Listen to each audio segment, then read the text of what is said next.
देखिए, सच्चाई बाहर आ गई। यही प्रशांत किशोर जी ममता जी के राइट लेफ्ट हैंड, उनके ब्रेन हर चुनाव में रहे और वही उनकी आवाज़ जो आज लीक हुई है और उसको हर चैनल दिखाई दे रहा है। आपके चैनल ने भी सवेरे दिखाया है इसको।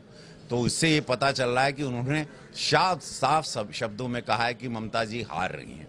ममता जी बुरी तरह हार रही हैं इसलिए कि उन्होंने एक समुदाय, वहाँ मुसलमान समुदाय के लिए उन्होंने हमेशा एक आवाज़ उठाई या जो भी किया, या एक तुष्टीकरण किया, ध्रुवीकरण किया, जिसके लिए हमेशा भारतीय जनता पार्टी पर एक अनासे आरोप लगता है कि हिंदुत्व की राजनीति करती है। लेकिन आज एक बात सत्य सामने आ गई सबके कि ममता जी बुरी तरह हार रही हैं। खुद उनके लोग और वो पूरा चैट लीक हुआ है, पूरा देश सुन रहा है। चौथे चरण का चुनाव भी है, वोटिंग बहुत बम्पर हो रही है। और ये मैं चूंकि उस चुनाव से यहाँ आया हूँ, इस वक्त गोरखपुर हूँ अपने संसदीय क्षेत्र, तो मैं आपको बता रहा हूँ जो मैंने रूबरू मेरी अनगिनत सभाओं में देखा, वहाँ पर ममता जी के आतंक से, ममता जी के टीएमसी के गुंडों से, वो भय से, और वहाँ पर आज तक कोई भी 10 साल में एक विकास नहीं हुआ, उसकी हार हो रही है। और आज ये सामने ये ऑडियो भी आ गया है, तो ये सारी चीज़ें आ गई कि खुद टीएमसी और टीएमसी के लोग और उनके जो ब्रेन्स माने जाते हैं, जो उनके एडवाइजर्स थे चुनाव में, उन्होंने वो भी आज एक्सेप्ट कर लिए हैं। और वो सीक्रेट चैट्स था कि ममता जी बहुत बुरी तरह हार रही हैं। 2 मई को दीदी गई। बहुत बड़ी संख्या में महाराष्ट्र से और अन्य राज्यों से भी मजदूर और क्या कहना चाहेंगे इन लोगों से? मैं कांग्रेस पार्टी, राहुल गांधी जी और ये सारे लोग जो विरोधी हैं भारतीय जनता पार्टी के, उनसे निवेदन करता हूं कि अफवाह फैलाना छोड़ दीजिए कि वैक्सीन की कमी हो गई है या तो ये वेव वापस आपको जान से मार देगी। परसों यशस्वी प्रधानमंत्री नरेंद्र मोदी जी के भाषण पर सबको गौर करना चाहिए। उन्होंने साफ शब्दों में कहा है कि देश लॉकडाउन की तरफ नहीं जाएगा। यहाँ पे सिर्फ एक कर्फ्यू लॉकडाउन होगा, उसको कोरोना कर्फ्यू कहा जाएगा और उसका समय है रात को। तो ये आप लोग जहन से निकाल लें। जितने भी हैं मेरे यहाँ उत्तर प्रदेश या बिहार के लोग, आप लोग ध्यान से सुने। जितने भी मजदूर भाई बहन हैं, कि आप लोगों को कहीं राज्य छोड़ने की जरूरत नहीं है।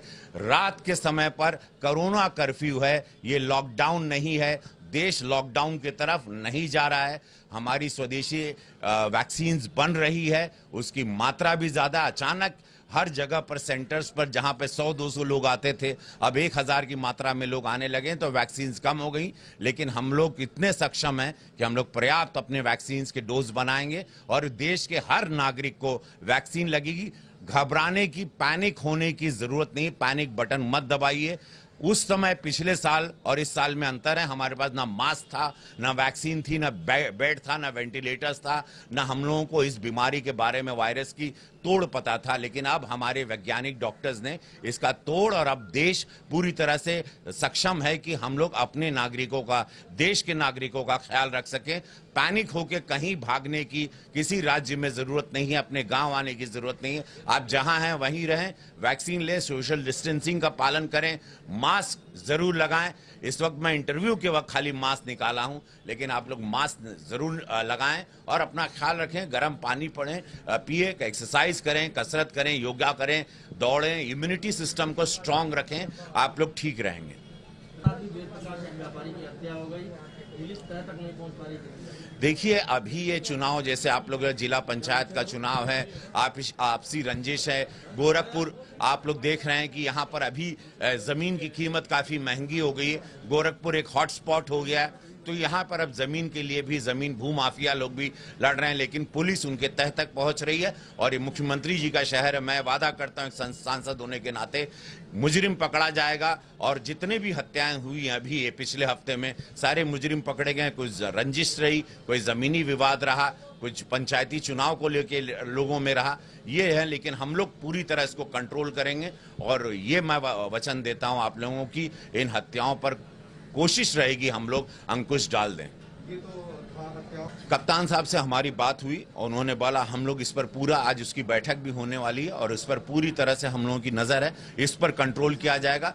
किसी भी तरह से गलत चीजों को गोरखपुर या पूर्वांचल या उत्तर प्रदेश में बढ़ने नहीं दिया जाएगा। ये पूज्य महाराज जी का प्रदेश है, यहाँ के मुख्यमंत्री हैं और वो अपने कानून, अपने प्रशासन और अपने वे ऑफ वर्किंग को लेके पूरे देश में जाने जाते हैं।